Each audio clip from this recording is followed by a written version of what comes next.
hanya melalui penghakimanlah nasib akhir setiap orang ditentukan. Apakah akan menerima hidup kekal atau kematian kekal alias maut. Jadi hanya melalui penghakiman. Mau masuk surga atau tidak, ada penghakimannya, itu maksudnya. Surga atau neraka. Lalu, bagi mereka yang menerima hidup kekal, dihakimi sebelum masuk ke dalam surga. Jadi sebelum masuk surga, dihakimi dulu bagi mereka yang masuk surga. Dan mereka yang binasa kekal, dihakimi sebelum masuk ke dalam neraka. Jadi sama-sama melewati masa penghakiman. Ini kemarin kita sudah pelajari, lalu kita masuk ke bagian kedua. Saya turun lagi. Kitab Mazmur, pelajaran sekolah sahabat di sepanjang triwulan ini. Mazmur 1 ayat 5 mengatakan, sebab itu orang fasik tidak akan tahan dalam penghakiman. Begitu pula orang berdosa dalam perkumpulan orang benar. Nah, mengapa orang fasik tidak tahan di dalam penghakiman? Karena di dalam penghakiman itu dia dinyatakan bersalah dan diputuskan untuk dihukum. Itu makanya tidak tahan dalam penghakiman. Nah, Mazmur 9 ayat 8. Tetapi Tuhan bersemayam untuk selama-lamanya. Tahtanya, di mana tahtanya? Di sorga.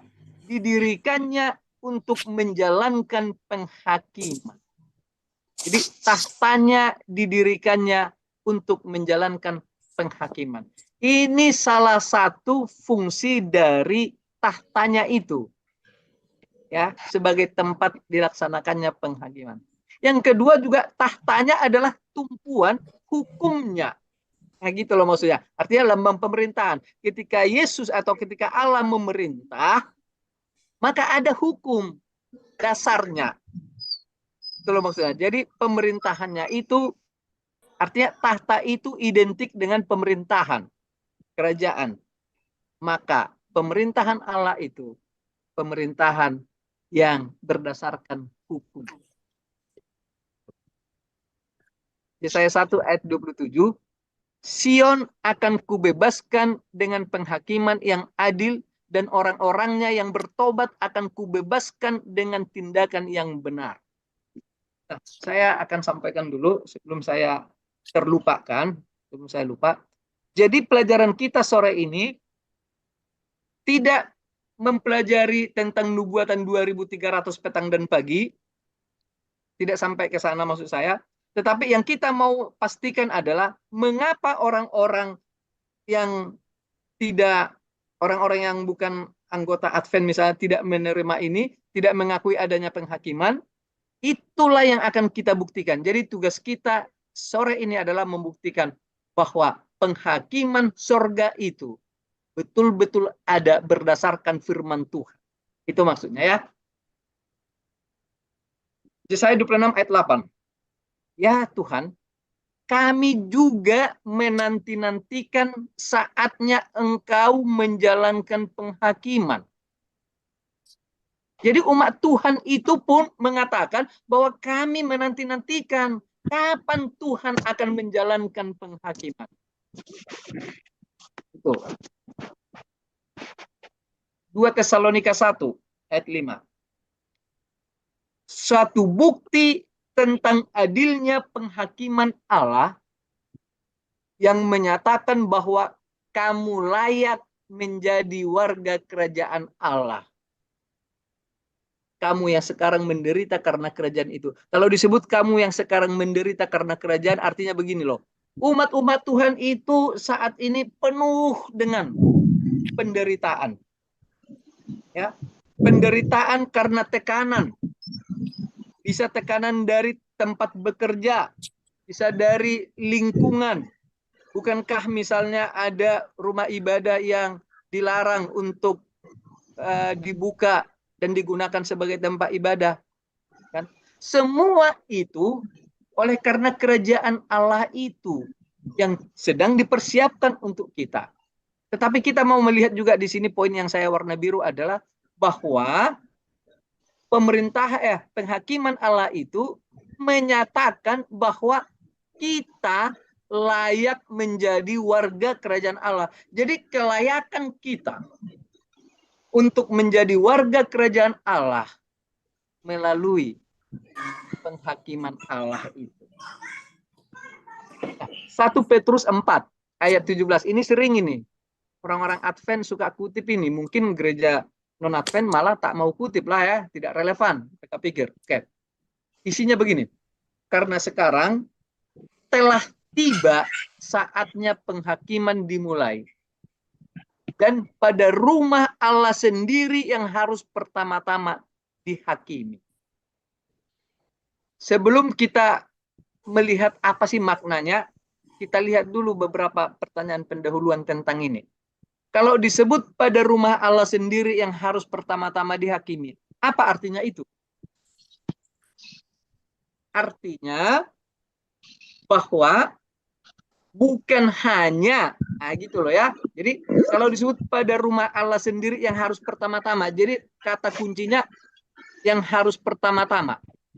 Artinya bukan hanya rumah Allah yang harus dihakimi, hanya saja disitulah dimulainya, pertama-tamanya itu loh maksudnya ya. Jadi bukan hanya rumah Allah, berarti semua hanya dimulai di situ. Oke. Nah, apa itu rumah Allah? Dalam konteks ini, rumah Allah itu adalah gereja Tuhan. Gereja milik Tuhan. Itulah yang disebut dengan rumah Allah. Tetapi lebih persis apakah gerejanya? Bukan. Maksudnya adalah begini. Kalau kita sebagai bagian dari rumah Allah, maka nama kita dicatat di buku kehidupan sorga. Itu loh maksudnya. Jadi nama kita dicatat di dalam kitab kehidupan sorga, maka nama-nama inilah yang akan pertama-tama dihakimi. Lalu akan menyusul nama-nama yang lain yang tidak ada di situ. Itu maksudnya. Lalu kalau disebutkan telah tiba, sekarang ya, sekarang telah tiba. Saatnya penghakiman dimulai. Berarti sudah dimulai, itu loh maksudnya kan, sudah tiba saatnya nih sekarang. Pertanyaannya, kapan sekarang ini? Kapan sekarang ini? Apakah saat, ini kan ditulis oleh Petrus sekitar tahun ya 60-an lah kira-kira begitu ya. Pokoknya sebelum tahun 100 Masehi. Apakah sebelum tahun 100 penghakiman itu sudah dimulai? Bagaimana Bapak Ibu? Sudah dimulaikah? Karena di sini katanya sekarang. Jadi kata sekarang ini mengacu kemana ini?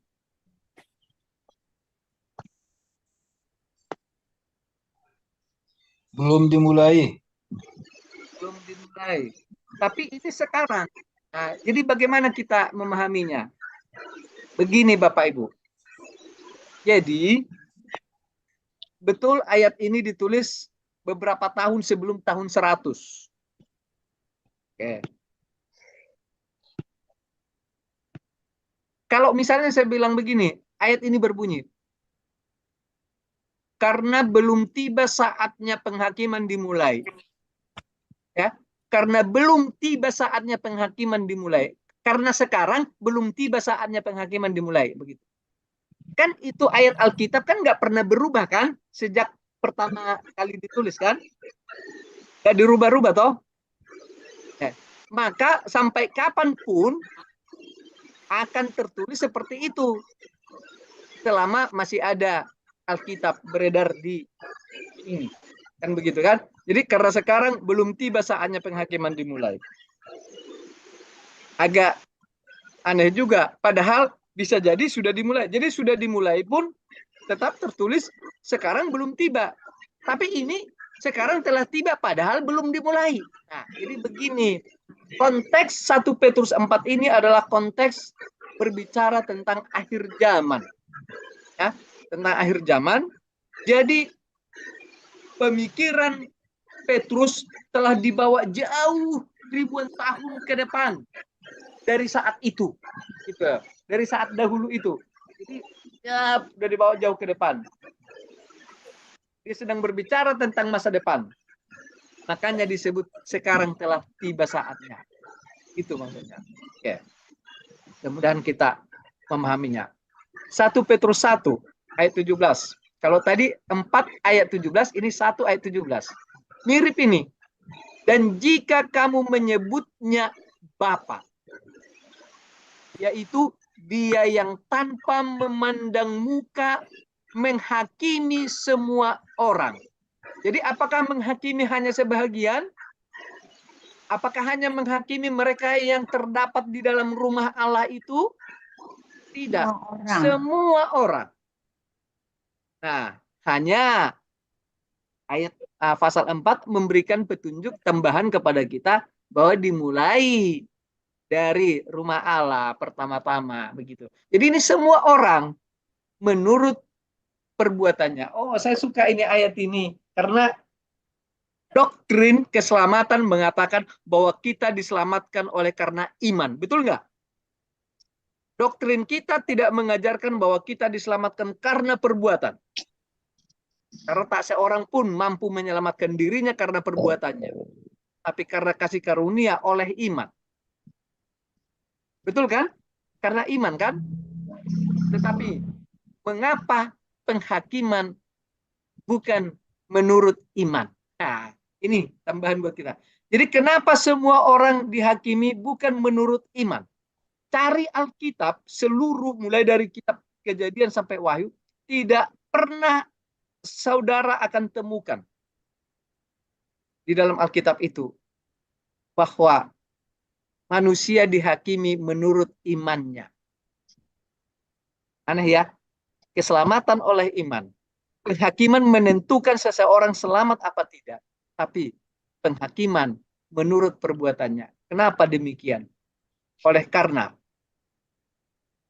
perbuatan adalah indikator dari iman. Itu loh ya. Jadi perbuatan adalah indikator dari iman. Makanya dihakimi menurut indikatornya. Nah, gitu. Yaitu perbuatannya.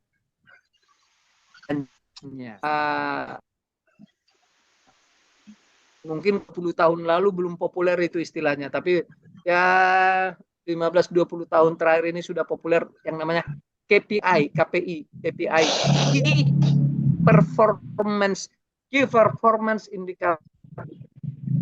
Inilah nilai oleh manajemen yang lebih tinggi tentang kinerja dari karyawan-karyawannya. Gitu. Kira-kira begitulah iman kita itu. KPI-nya iman itu adalah perbuatan. Maka yang dinilai adalah KPI-nya. Karena KPI akan menunjukkan seperti apa imannya. Begitu ya, mudah-mudahan nangkap. Baik, kita lanjut. Tadi 17 sudah ada, lalu sengaja dikutip lagi di sini. Dalam hal inilah kasih Allah sempurna. Oh ini sorry, 1 Yohanes tadi 1 Petrus. Cuman pasal sama, ayat sama, tapi beda buku. 1 Petrus 4, 1 Yohanes 4, ayat 17 sama-sama. Dalam hal inilah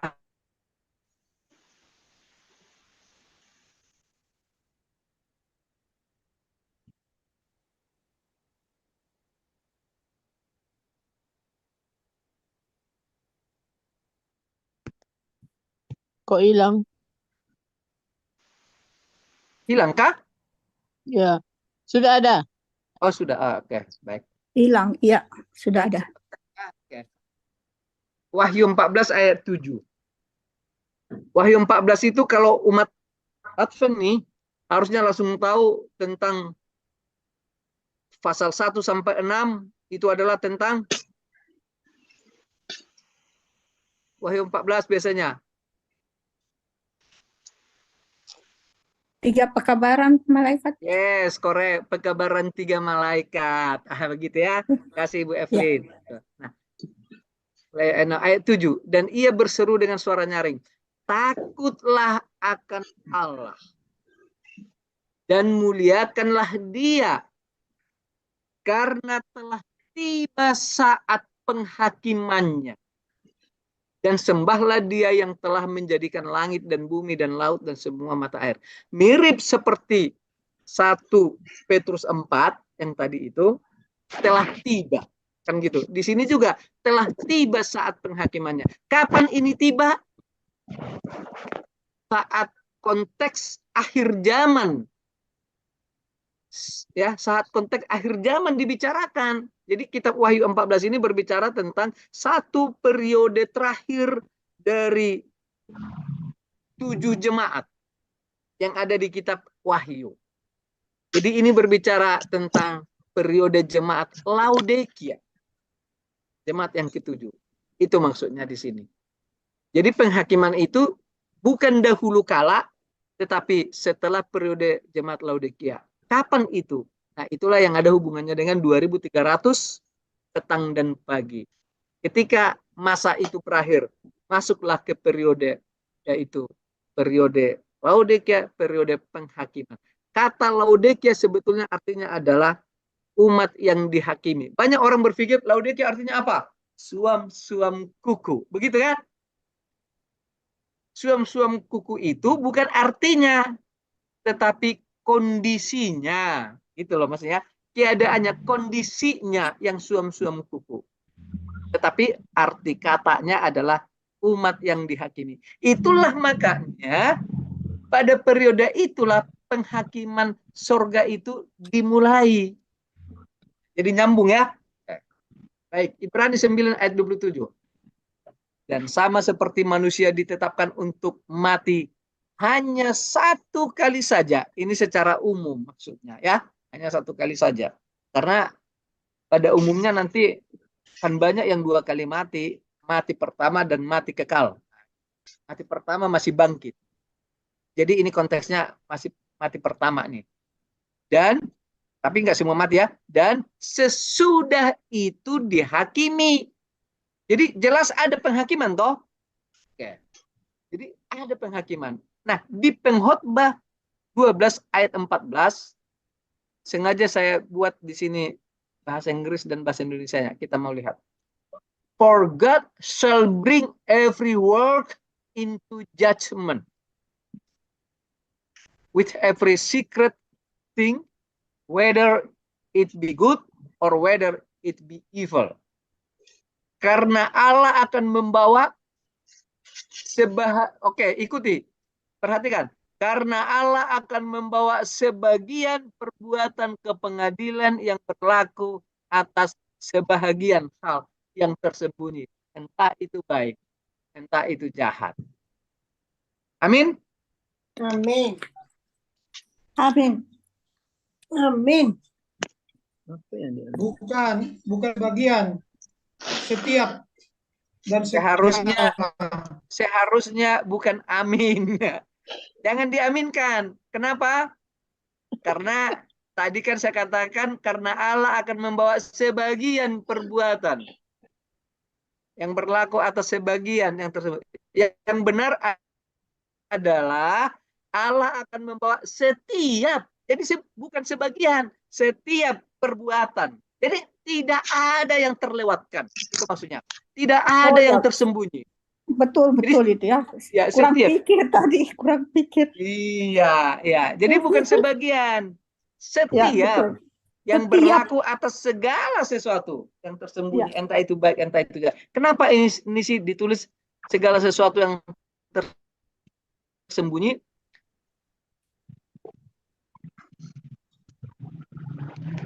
Ya supaya jujur kan.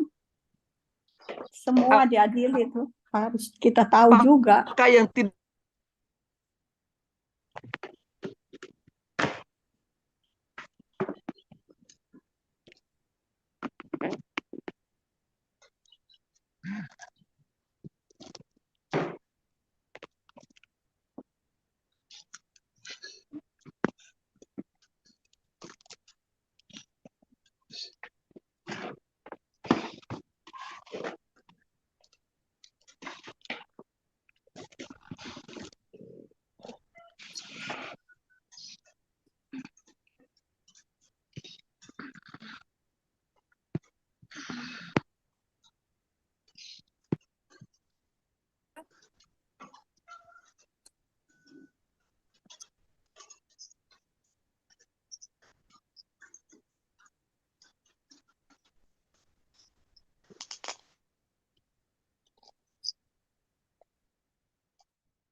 suaranya hilang ya? Iya, Iya, kok hilang? suaranya Ah, hilang. sorry. Jadi sepertinya tadi saya punya komputer yang ini hilang sinyal tadi, makanya saya coba bicara dari yang satu kedengaran. Sekarang masih hilang apa Nggak, sudah bagus. kedengaran? Bagus. Sudah. Sudah oke. Oke, saya ganti koneksi internet ya. Mudah-mudahan lah. Oke, share screen-nya pun hilang, jadi saya ulang lagi dulu. Oke. Oke. Nah, jadi kenapa kok ada kata yang tersembunyi di sini? Emang kalau nggak tersembunyi nggak dibawa ke pengadilan? Semua, tadi kan dulu semua perbuatan atas segala sesuatu, entah itu baik. Jadi begini, di pengadilan dunia, hal yang tersembunyi seringkali tetap tersembunyi, sehingga oleh karena hal yang tersembunyi di dunia itu, di pengadilan dunia, maka orang yang benar bisa jadi bersalah, orang yang bersalah bisa jadi benar. Betulkah? Betul. Ah, tetapi di sini disebutkan yang tersembunyi, artinya sebetulnya tidak ada yang tersembunyi di hadapan Tuhan. Jadi hanya di hadapan manusialah hal itu tersembunyi. Tapi di hadapan Tuhan tidak ada yang tersembunyi. Itu maksudnya. Nah, Daniel 7 ayat 10. Suatu sungai api timbul dan mengalir di hadapannya. 1000 kali beribu-ribu melayani dia, dan selaksa kali berlaksa-laksa berdiri di hadapannya. Lalu duduklah majelis pengadilan dan dibukalah kitab-kitab. Jadi Alkitab dengan jelas mengatakan bahwa ada pengadilan yang dilakukan di sorga. Dan dibukalah kitab-kitab. Pengadilan berdasarkan apa yang tertulis di dalam kitab. Tidak ada yang tersembunyi di hadapan Tuhan. Oke, sedikit lagi. Wahyu 20 ayat 12. Dan aku melihat orang-orang mati besar dan kecil berdiri di depan tahta itu, lalu dibuka semua kitab. Dan dibuka juga sebuah kitab lain, yaitu kitab kehidupan. Dan orang-orang mati dihakimi menurut perbuatannya. Masih ingat tadi bahwa ada ayat bahwa dihakimi menurut perbuatan? Ya. Yang ini? Oke. Kan kita tanyakan, kenapa bukan berdasarkan iman, tapi berdasarkan perbuatan? Yang ini. Ini satu ya, satu perbuatan. Oke. Lalu juga yang ini tadi nih. Ya, ada di kitab Yakobus kalau nggak salah. Ya, itu. Ya, yang ini.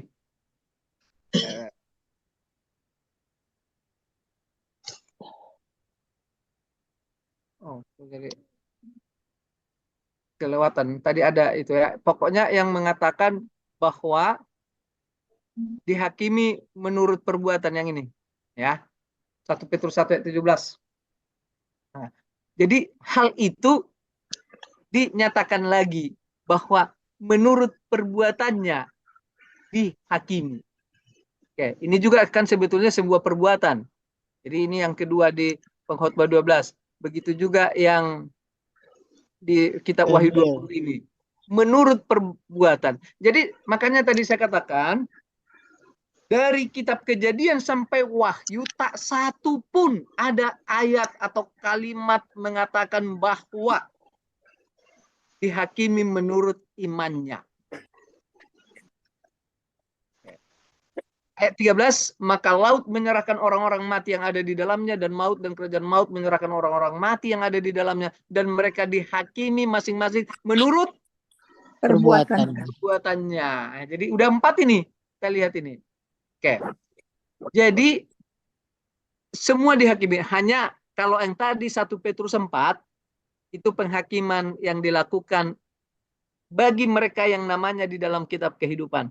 Sementara yang Wahyu 20 ini justru sesudah umat Tuhan itu masuk ke dalam kerajaan sorga, melakukan juga proses penghakiman bagi mereka yang tidak masuk ke dalam kerajaan sorga itu.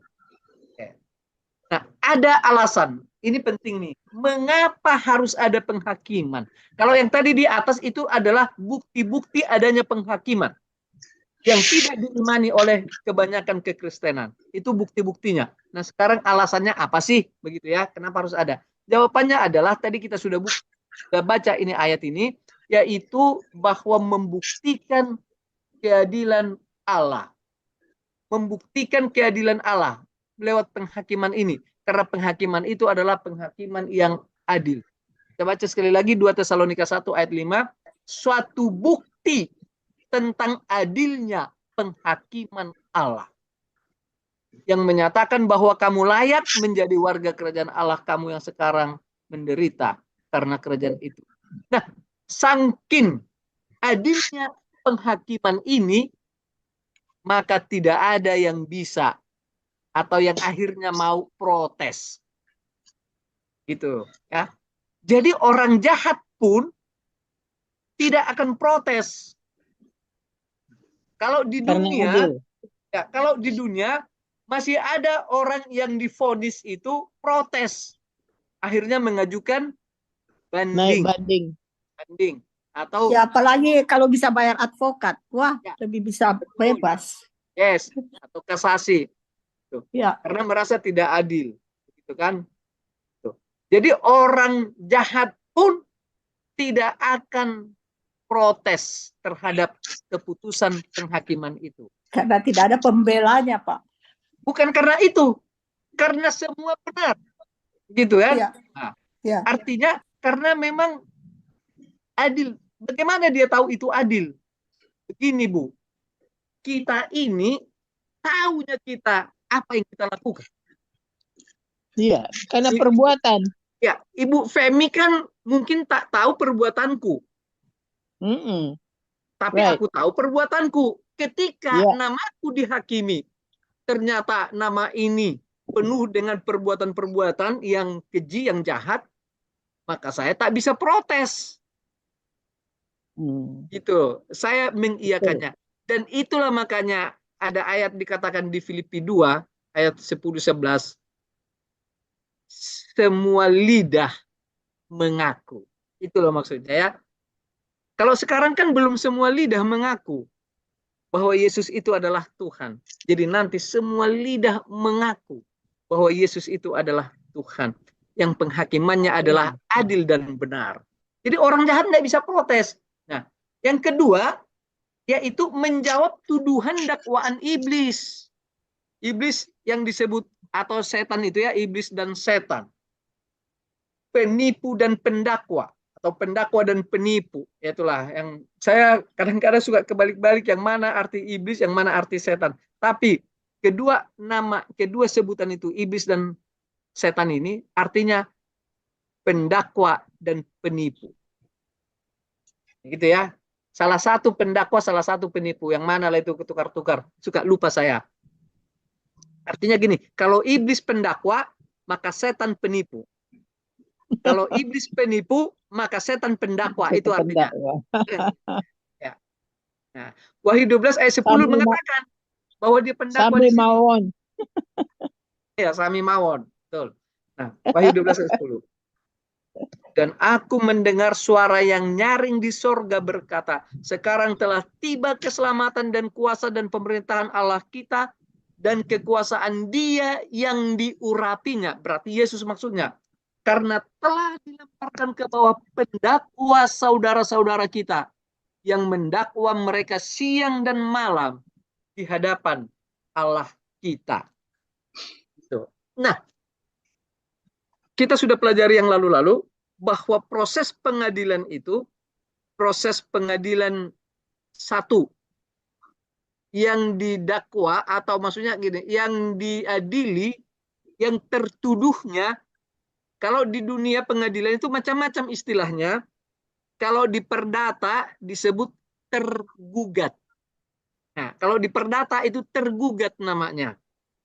Kalau di pidana bukan tergugat. Tersangka. Oh, enggak. Nah, banyak ada beberapa tahap. Gitu. Dari tersangka kan menjadi terdakwa. Dari terdakwa menjadi terpidana. Nah, gitu ya. Jadi ada tahap-tahapannya. Kalau bukan perdata umum, bukan pidana, seperti di MK, Mahkamah Konstitusi, namanya termohon. Nah, gitu. Ya, Termohon. termohon. Ya, itu istilahnya di Baru Indonesia ya. dengar. Ya, termohon. Makanya ketika dulu kasus apa itu yang Sambo. mengenai capres cawapres itu ada pemohon, ada termohon gitu. Nah, kalau di perdata penggugat yang mengajukan gugatan itu Tergugat. pribadi atau orang awam atau badan hukum gitu ya. Iya. Lalu jadi tergugat orangnya. Kalau di pidana tidak ada penggugat. Yang ada pendakwa yaitu jaksa, penuntut umum, penuntut ya. Dia yang mendakwakan, yang membacakan dakwaannya. Tetapi ada yang nanti pelapor melaporkan kejadian ke polisi untuk dilakukan proses penyelidikan dan penyidikan. Gitu ya. Penyelidikan dan penyidikan. Nah, sesudah penyidikan inilah akhirnya dia ditetapkan sebagai tersangka. Gitu. Baik. Kalau terdakwa itu nanti oleh jaksa ya, statusnya beda-beda. Baik, ini bagian yang terakhir. Ilustrasi penghakiman itu terdapat di dalam Zakaria 3 ayat 1, 2 dan 7. Kitab Zakaria. Ini saya copy paste dari Alkitab itu. Kemudian ini di ayat 1, ia memperlihatkan kepadaku imam besar Joshua berdiri di hadapan malaikat Tuhan. Sedang iblis berdiri di sebelah kanannya untuk mendakwa dia, mendakwa Joshua ini. Lalu berkatalah malaikat Tuhan kepada iblis itu, Tuhan kiranya menghardik engkau, hai iblis. Tuhan yang memilih Yerusalem kiranya menghardik engkau. Bukankah dia ini, Joshua ini, puntung yang telah ditarik dari api? Oke. Nah, saya cerita sedikit ini. Jadi, puntung yang ditarik dari api ini dulu populer ini di kalangan Advent di sekolah saya ingat beberapa tahun yang lalu. Jadi istilahnya begini loh. Puntung itu, ini bukan puntung rokok ya. Puntung dari kayu bakar. Jadi sisa-sisa kayu bakar, itu loh maksudnya. Jadi ketika dibakar, kayu itu habis-habis, sebelum habis benar kayu itu, ada sisanya puntung itulah yang ditarik dari api. Sehingga dia tidak terbakar sampai habis. Nah, memang kalau puntung rokok juga kan sisa-sisa toh, yang tidak sampai habis kebakar semua kan. Jadi ibaratnya puntung, kita diumpamakan ibarat puntung yang ditarik dari api. Kalau tidak ditarik, habis terbakar. Kira-kira itu maksudnya. Bagus sekali ya itu dia punya arti. Iya. Lalu di ayat 8, dengarkanlah, hai imam besar Joshua.